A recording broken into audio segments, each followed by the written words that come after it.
اعوذ باللہ من الشیطان الرجیم بسم اللہ الرحمن الرحیم۔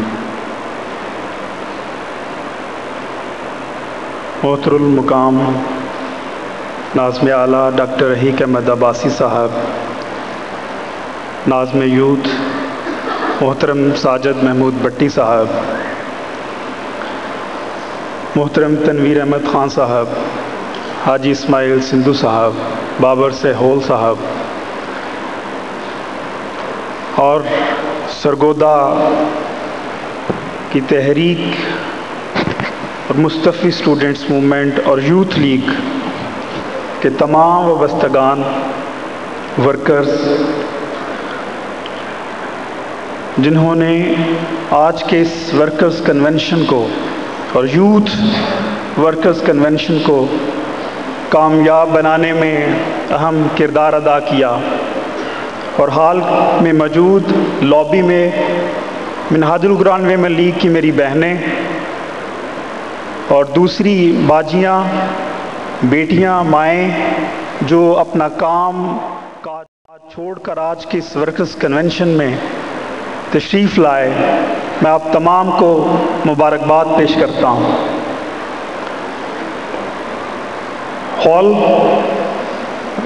میں کنونشن کے دوران خوشاب سے ساتھی بینر کے ساتھ شامل ہوئے، ان کو بھی والے دیگر میں مبارکباد پیش کرتا ہوں، اور آپ کے اس جذبے کو سرگودا کے باسیوں اور شاہینوں کے شہر کو اور شاہینوں کو یہ سلام پیش کرتا ہوں کہ اتنا پیارا منظم پروگرام کا انعقاد کر کے آپ نے واقعہ ہی آج اپنے شاہین ہونے کا ثبوت دے دیا ہے۔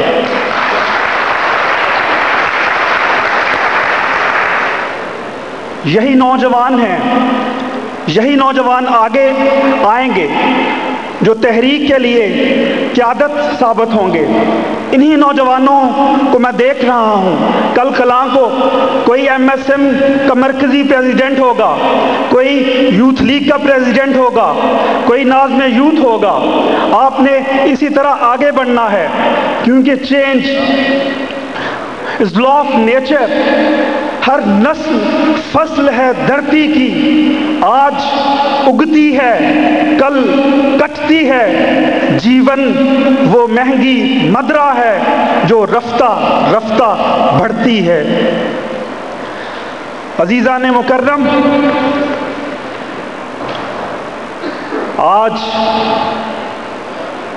کی دنیا پر غور کریں، حالات پر غور کریں تو ایک اضطراب کی کیفیت سامنے آتی ہے۔ اس سے کسی کو انکار نہیں کہ دنیا میں ہر شخص کسی نہ کسی آئیڈیالوجی سے وابستہ ہے۔ اگر کوئی شخص کسی آئیڈیالوجی سے وابستہ نہیں، کسی نظریے سے وابستہ نہیں، تو اس کا یہ نظریہ اور اس کا یہ فعل بھی ایک نظریہ ہے، جیسے ایپیکیورین فلسفی ہے، ایٹ ڈرنک اینڈ بی میری۔ کسی نظریے اور کسی اسکول آف تھاٹ اور کسی آئیڈیالوجی کے کامیاب ہونے کی دلیل یہ ہے کہ اس کو کتنی پذیرائی ملتی ہے۔ اگر آج ہم یہ سمجھتے ہیں کہ پوری دنیا میں 1.5 ارب مسلمان سب سے زیادہ ہیں، میجورٹی میں ہیں، تو ریزن واضح ہے کہ سب سے پیارا اسکول آف تھاٹ اسلام ہے۔ اب مختلف تحریکوں پہ آ جائیں، تحریکوں کی طرف نگاہ اٹھا کے دیکھیں تو خدا کی عزت کی قسم آپ کو تحریکوں میں، جماعتوں میں، آپ تحریک منہاج القرآن جیسا مشن رکھنے والی جماعت، تحریک منہاج القرآن کا اسکول آف تھاٹ رکھنے والی جماعت، تحریک منہاج القرآن جیسی آئیڈیالوجی والی جماعت آپ کو شرق سے غرب کسی جگہ نظر نہیں آئے گی۔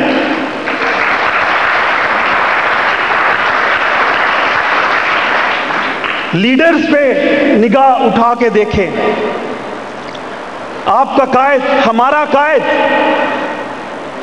اس کا کوئی ثانی نہیں، میچ لیس لیڈرشپ. باقی لیڈر سے اب میں موازنہ کرنے لگ جاؤں تو بہت ٹائم لگ جائے. کسی ایک لیڈر سے بھی صرف ایک گوشہ، بیرسٹر ایم اے جناح قائد اعظم جنہیں بابا قوم کہتے ہیں، ساری چیزیں چھوڑ کر میں اب ان کو کمپیریزن نہیں کر رہا، صرف ایک چیز سامنے رکھنا چاہتا ہوں. پرسنل لائف جو اللہ سے ریلیشن ہے وہ بھی ایک طرف رکھ دیں اور دیکھیں عوامی پہلو، انٹلیکچوئل پہلو. بیرسٹر ایم اے جناح ایک قانون دان تھے. انہوں نے خود پولیٹیکل پارٹی کوئی نہیں بنائی، 1906 میں جو مسلم لیگ بنی تھی اس کو جوائن کیا.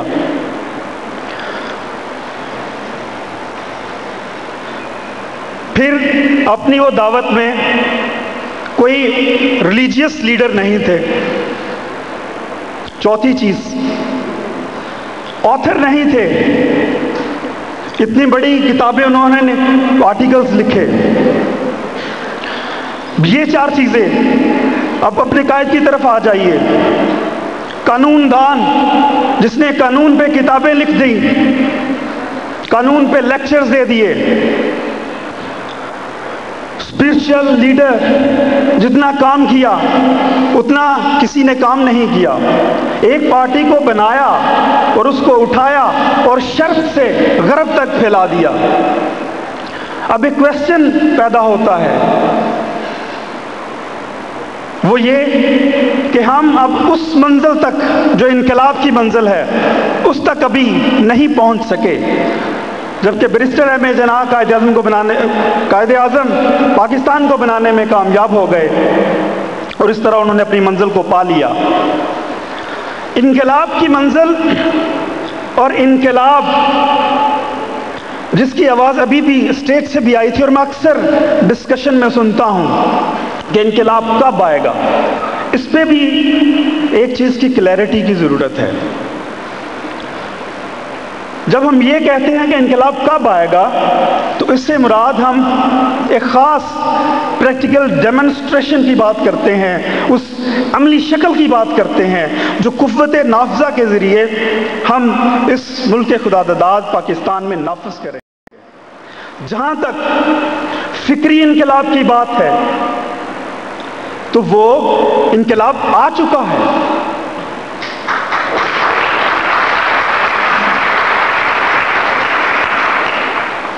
جہاں اسپرچل میسج کی بات ہے تو اسپرچل انقلاب آ چکا ہے، سوشل انقلاب آ چکا ہے، تعلیمی انقلاب آ چکا ہے، سارے انقلاب آ چکے ہیں.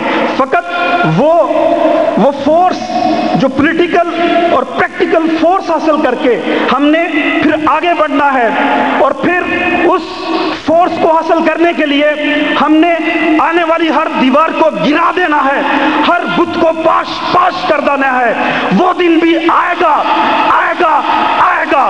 اب ہمیں یہ دیکھنا ہے کہ میرے عزیز ساتھیوں کہ وہ دن ہم نے اپنی قائد کی زندگی میں لے کے آنا ہے کہ یہ بعد میں لے کے آنا ہے. خدا کی عزت کی قسم اس انقلاب کا کوئی فائدہ نہیں جو قائد انقلاب کی زندگی کے بعد انقلاب آئے گا. انقلاب لانا ہے تو قائد کی زندگی میں اندر لے کے آئیے، اپنی زندگی کے اندر لے کے آئیے اور یہ تحفہ قائد انقلاب کو دے دیجئے کہ قائد، اے میرے قائد، یہ انقلاب ہے، ہم تیار ہیں، آئیں ہمیں کال دیں، ہم آنے والی ہر دیوار کو گرا دیں گے اور اس ملک کو اور اس امت کو اور اس دنیا کو صرف ایک نظام دیں گے، محمد عربی کا نظام دیں گے، محمد عربی کا نظام دیں گے، محمد عربی کا نظام دیں گے.